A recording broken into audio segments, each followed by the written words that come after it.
La aparición de Europa en el mapa americano y de América en el europeo produjo a ambos lados del océano las mismas incertidumbres y creó los mismos interrogantes. Uno de ellos, quizás el más decisivo, se refiere a la naturaleza del otro. Esta diferencia es el germen de toda conquista, y sobre ella se edificó un mundo lleno de contradicciones que intentó resolver sus tensiones con interminables improvisaciones. Resultó ser que el otro nunca fue el mismo. Naturaleza y cultura, adelantados y atrasados, corregidores e incorregibles, capitanes y decapitados, jesuitas y chamanes, encomenderos y mitayos, idólatras y doctrineros, siervos, caciques, curacas, cabildantes, tributarios, recaudadores, mestizos, mulatos, esclavos. La hora de los héroes había terminado. La derrota militar de los pueblos originarios daba lugar a una contienda más desproporcionada.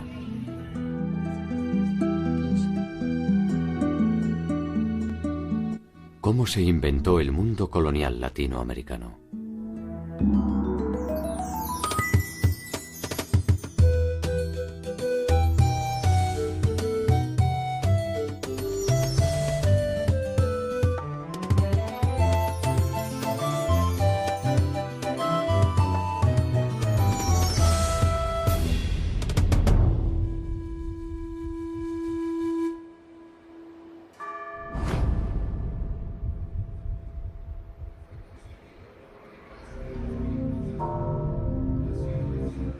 El 13 de agosto de 1521, con la caída de Tenochtitlan, capital del Imperio Mexica, se inició la segunda fase de la conquista del territorio latinoamericano. Por primera vez una batalla decisiva pone a los españoles frente a un territorio de vasta complejidad e innumerables posibilidades de lucro. Tenochtitlan, la ciudad flotante que había maravillado a los conquistadores, había quedado en ruinas. Cientos de miles de cadáveres pertenecientes a ambos bandos cubren la superficie de sus calles y canales, impidiendo el paso y propagando la enfermedad.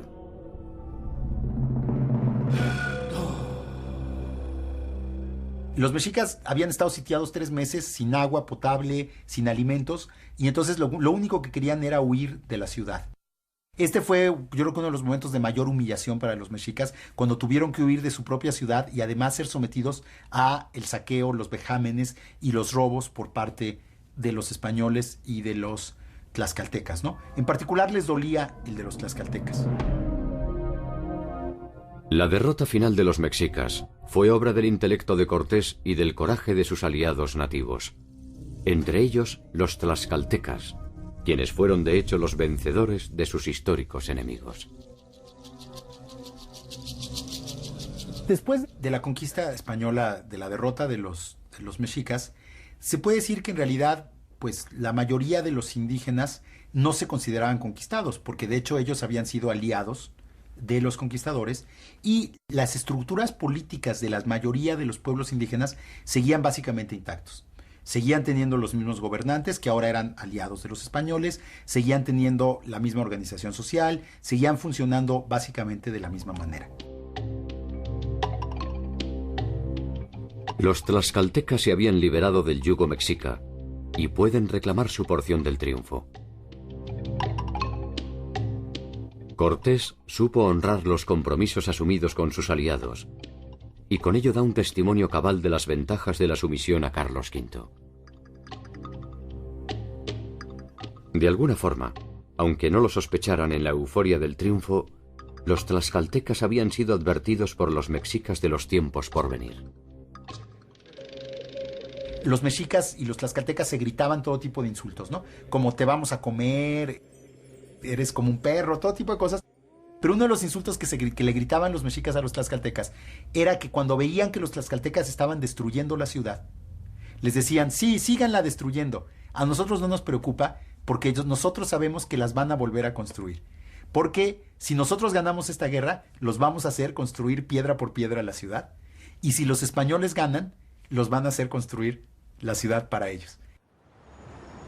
Y eso acabó siendo absolutamente cierto, porque unos años después Cortés decidió establecer la capital española en el lugar donde había estado México Tenochtitlan, es lo que ahora es la Ciudad de México, y justamente fueron los propios indígenas, los aliados de los españoles, fueron los que ayudaron a reconstruir la ciudad, solo que ahora era para beneficio de los nuevos conquistadores. La construcción de una nueva ciudad resultaba una medida de carácter menor frente a la empresa que se avecinaba: gobernar un territorio poblado por más de 12 millones de personas. Lo que explica el que muchos pueblos indígenas se aliaran directamente a los españoles era que creyeron que este dominio español iba a venir a sustituir al azteca, que había sustituido al chichimeca, al tepaneca, y el tepaneca había sustituido al tolteca, y el tolteca había sustituido al teotihuacano, pero que iba a seguir siendo una transacción económica entre dos poderes completamente independientes y autónomos, digamos, que solo iba a ser una relación contractual económica. A lo largo de los siguientes 50 años, el poder español lo que intentó fue lograr establecer su autoridad sobre estos pueblos indígenas sin destruir su organización política y social. Los españoles habían descubierto en el Caribe que si causaban disrupciones demasiado grandes en la población, como pues destruir los señoríos, esclavizar a los indígenas, lo único que iban a provocar era el exterminio de la población, y que pues una tierra como México no le serviría de nada sin una población indígena que explotar. El nuevo orden no parecía ser sustancialmente diferente al que habían establecido los mexicas. Las antiguas élites gobernantes mantenían sus privilegios a cambio de algunas pequeñas concesiones.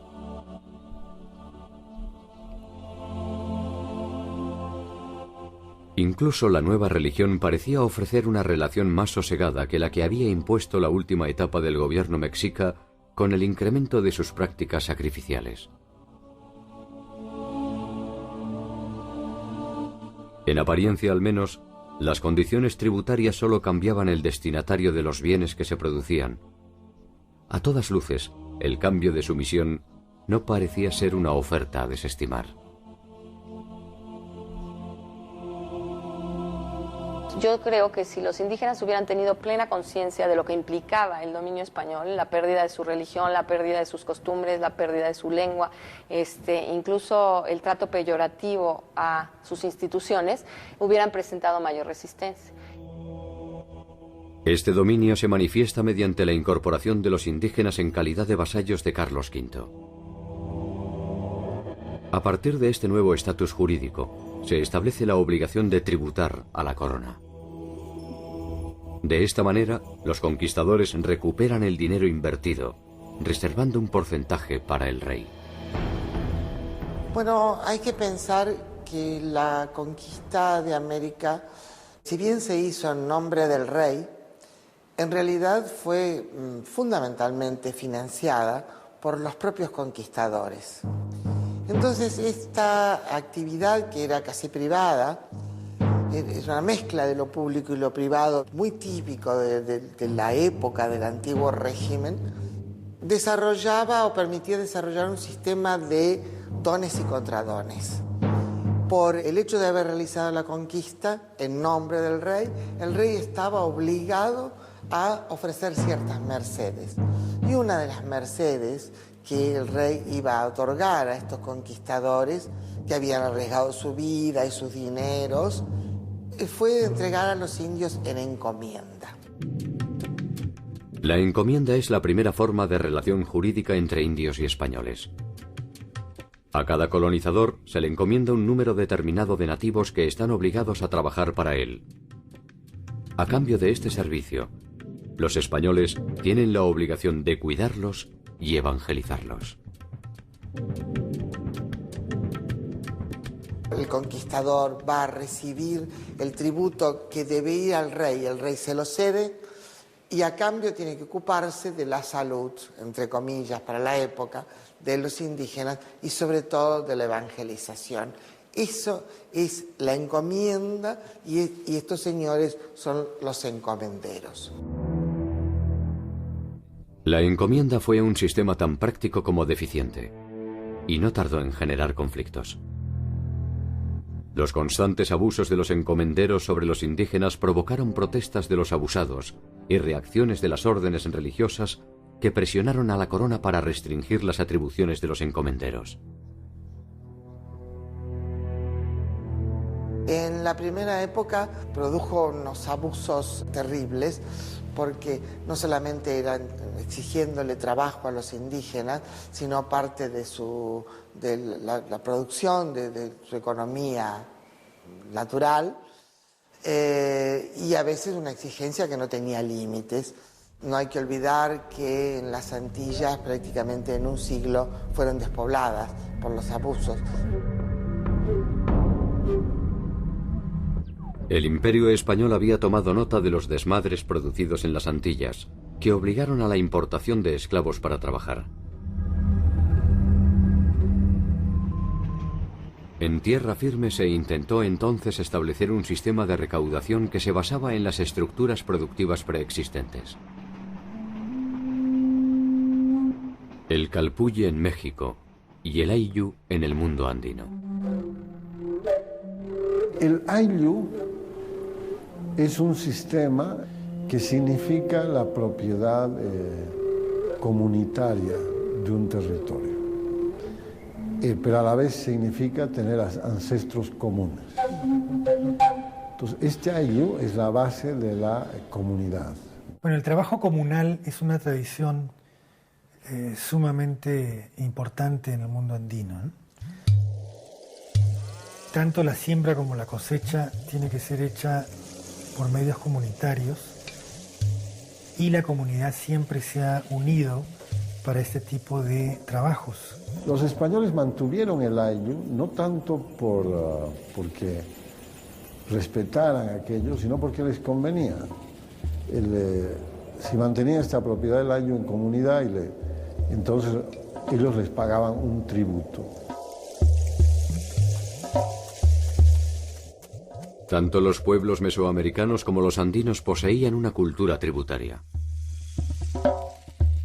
Trabajaban indistintamente sobre sus tierras o sobre las de las élites y debían ofrecer parte de su producción a los señores locales.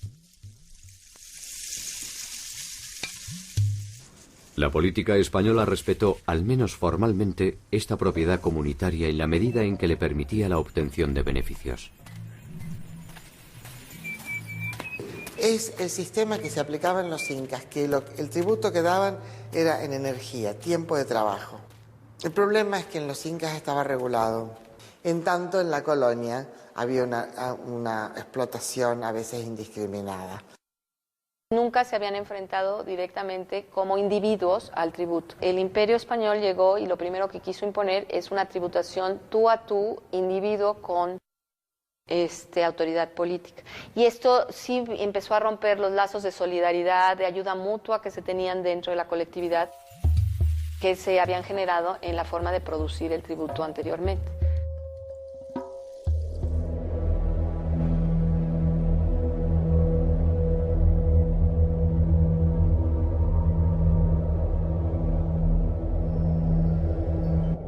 El diseño del Nuevo Mundo fue un largo viaje de marchas y contramarchas que, al menos formalmente, buscó siempre establecer una noción de orden.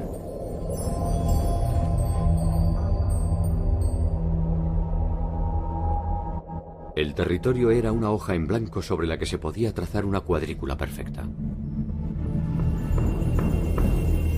Cada uno de los solares, rigurosamente divididos por los conquistadores, eran entregados a los principales encomenderos que iniciarían así su lento y persistente camino hacia la formación de una nueva aristocracia.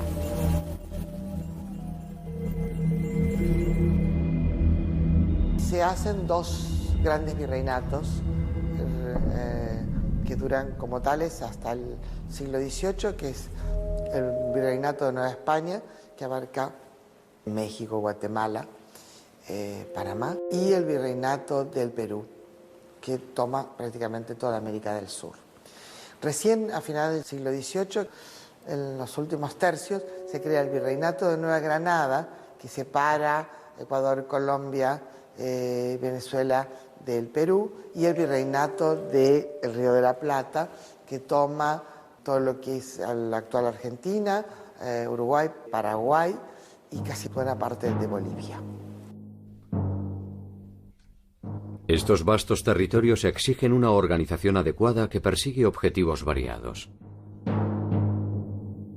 Desarticular las costumbres nativas, optimizar la recaudación y concentrar a sus habitantes para evitar rebeliones y resistencias.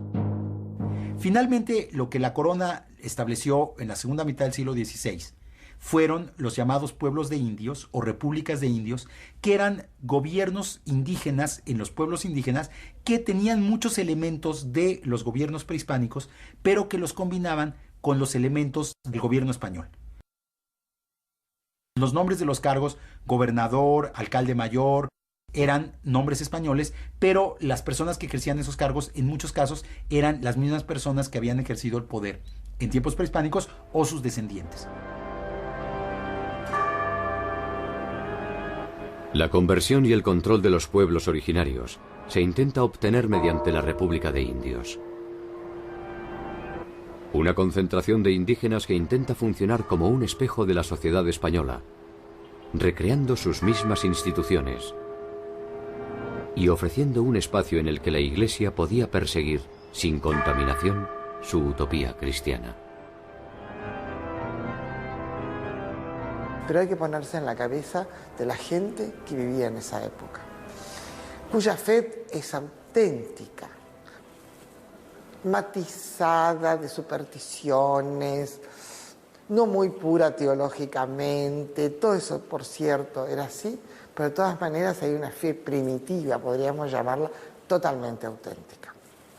Hay que tener en cuenta que en poco tiempo más, sobre todo después de la conquista, se va a producir la gran contrarreforma, la gran defensa de la Iglesia para defenderse de la reforma luterana. El impulso que toma la Iglesia a partir de esto y el asombro por el hecho de haber encontrado una sociedad y un territorio donde aparentemente la palabra del Señor no había llegado. Y frente a esto, la Iglesia Católica tuvo dos formas de reacción. Una reacción tradicional, conservadora, casi inquisidora, donde se perseguía cualquier tipo de desviación y de idolatría. En cambio, otras órdenes religiosas como los agustinos, franciscanos, jesuitas, pensaron que era imposible acabar con la religiosidad andina, porque se podía acabar con sus templos, pero no se podía derribar el sol ni acabar con la madre tierra.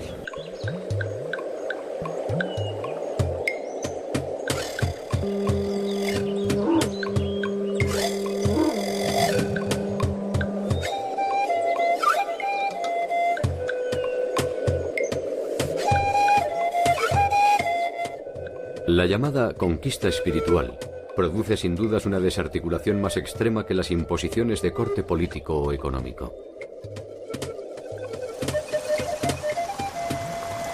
Las religiones politeístas suelen ser más permeables ante la aparición de nuevos dioses. Las monoteístas, en cambio, son necesariamente fundamentalistas, puesto que reposan sobre un paradigma demasiado rígido como para tolerar digresiones.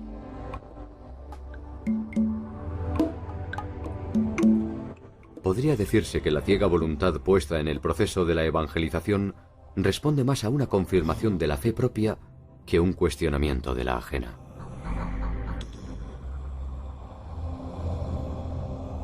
En los primeros años, el éxito de la evangelización fue inmenso. Los frailes bautizaron a miles de indígenas, los indígenas asistían por millares a las misas. Parecía que el éxito militar había sido acompañado por un éxito religioso. Una evangelización que tiene tramos, que tiene un periodo muy ingenuo, creyendo que con bautizarse lograba la evangelización real. Después se dan cuenta que se necesita la catequesis, etcétera, que es necesario llevar cada vez más sacerdotes y más evangelizadores en general, y que es una tarea muy difícil y muy lenta, pero bueno, nunca se renuncie a esa tarea, nunca. Una vez terminada la resistencia militar, vino una resistencia cultural, mental. Es decir, los españoles pudieron dominar, obligarlos a pagar tributo, etcétera, pero nunca dominaron completamente sus mentes. Entonces, la resistencia más importante de estos pueblos fue mantener su idioma, sus costumbres y obviamente su religión. En los casos de las fiestas que los españoles imponen al poblador indígena para que estos la celebren, ocurre una cosa muy especial. Es que los pobladores andinos utilizaron el calendario español y católico y lo sobrepusieron a la propia celebración de sus propios rituales y siguieron pensando en que estaban celebrando sus propias creencias,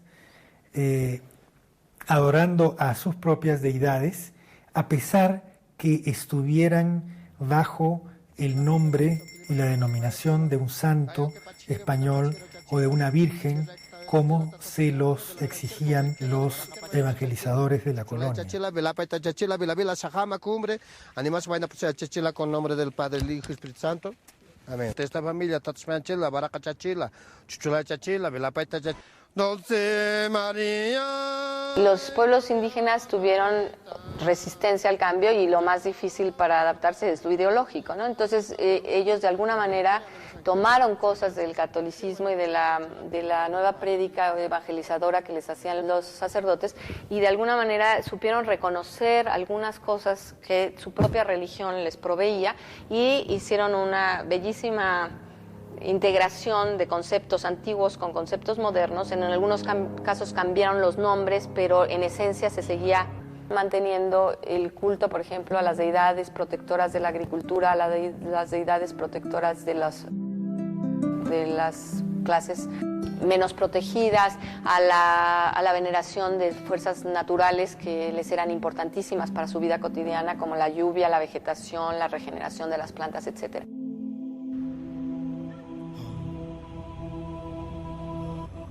Estas continuidades religiosas prehispánicas producen una reacción que dará inicio a un interesante proyecto llevado adelante por una segunda generación de religiosos.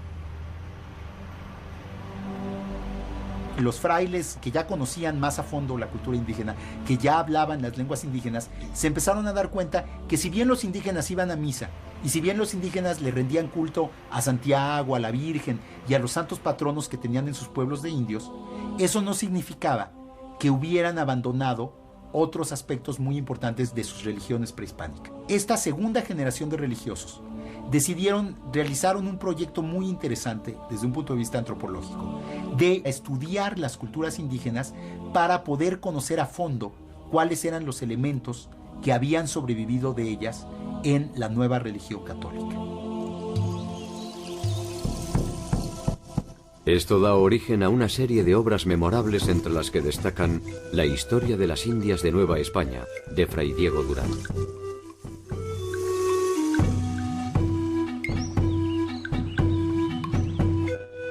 Y La historia general de las cosas de la Nueva España, de Fray Bernardino de Sahagún. Gracias a estas obras es posible conocer gran parte de la cultura, las creencias y las formas de organización de los pueblos originarios. Pero no hay que olvidar nunca que fueron escritas con la intención de eliminar la religión indígena. Es decir, que era un conocer para mejor cristianizar. No era un conocimiento científico desinteresado, era un conocimiento que tenía una agenda muy específica de lograr consolidar la evangelización de los indígenas y de destruir los rastros que quedaban de las religiones prehispánicas. Curiosa lección que suele dar la historia.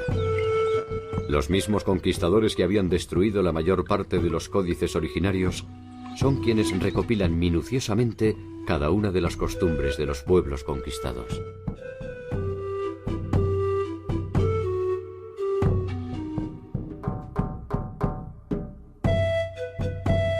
Tanto Sahagún como Durán persiguen objetivos específicos: entender para destruir.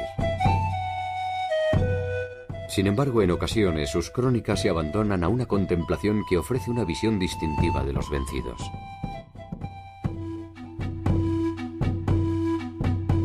Sus formas de asociación, sus conocimientos, su fina espiritualidad y su particular sensibilidad. En síntesis, aflora la generosa humanidad que les fue negada por el conjunto de los conquistadores.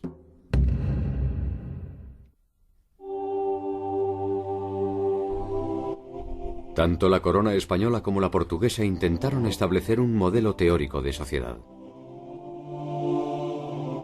La realidad no tardó en manifestarse sobre esta construcción fanática y, si se quiere, ingenua. Los límites estrictos entre la República de Indios y la de españoles se hicieron difusos. Las intenciones por preservar a los indígenas fracasaron. Las pasiones y ambiciones humanas comenzaron a establecer fugas, pequeñas grietas que la legislación no podía contener. Todo está estructurado en las llamadas dos grandes repúblicas, la República Española y la República de Indios. Todo lo que está en el medio tiene un vacío legal por un lado, pero a su vez la posibilidad de meterse en aquel conjunto de jurídico que más le convenga. En ese medio se produce una fusión entre los grupos sociales que derrumbará la pureza del proyecto original. Un resultado previsible era la unión de un español con una india, que daba origen a un mestizo. Las hijas mestizas son casadas con españoles importantes, con lo cual rápidamente esa gota de sangre queda dando vuelta en el mestizaje biológico, pero se pierde en el mestizaje cultural y sobre todo en la categorización. Pasan a ser categorizados como españoles, ¿no? Es muy interesante ese proceso, cómo se va dando, porque el mestizaje no se detiene nunca. Pero las leyes siempre miran para otro lado. Poco tiempo después, la condición de mestizo resulta insuficiente para clasificar al conjunto de la sociedad. Castizo, mulato, morisco, torna atrás, lobo, zamballo, cambujo, barcino, coyote, chamizo, jíbaro, tente en el aire y no te entiendo son algunas de las maneras de establecer las nuevas categorías de desclasados. Los mestizos son considerados impuros y tienen mucha dificultad en reconocerlos. La situación del mestizo es muy ambigua. Si es criado en la familia de su madre, normalmente indígena, puede ser considerado indio. Si es criado en la familia del español, de pronto, al tiempo, puede pasar por español. El español nacido en América, que es el criollo, no tiene un estatus especial. Es considerado español, pero de segunda. No hay una legislación separada para españoles americanos o españoles peninsulares. Hay sí una legislación especial para los indígenas, todo el tiempo.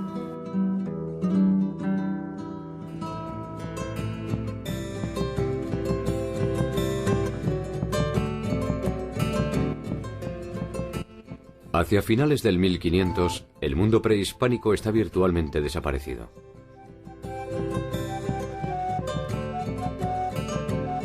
Al mundo soñado por españoles y portugueses no le va mejor. No es más que un conglomerado de leyes y resoluciones que intenta disfrazar de armonía las contradicciones que se multiplican.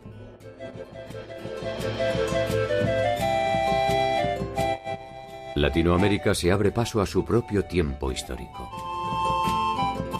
Una versión distintiva, original, y profundamente desgarradora se precipita sobre toda la extensión continental.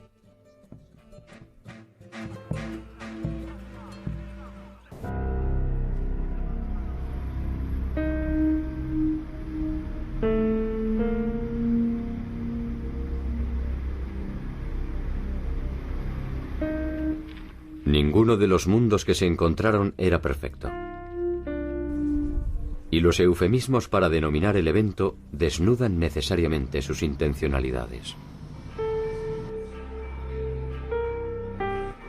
La sociedad que se proyectó para Latinoamérica encontró finalmente sus propios carriles para procesar las tensiones de la puja de intereses y pasiones. Y la otra desapareció definitivamente. El análisis de los hechos nos enfrenta a una disyuntiva tal vez imposible.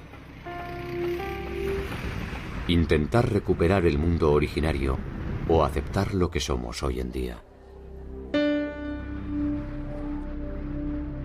Quizás ambos modelos no sean más que una utopía inútil. Quizás solo seamos testigos mudos de un devenir irreversible, que no es más que el saldo resultante entre nuestras voluntades y nuestras omisiones.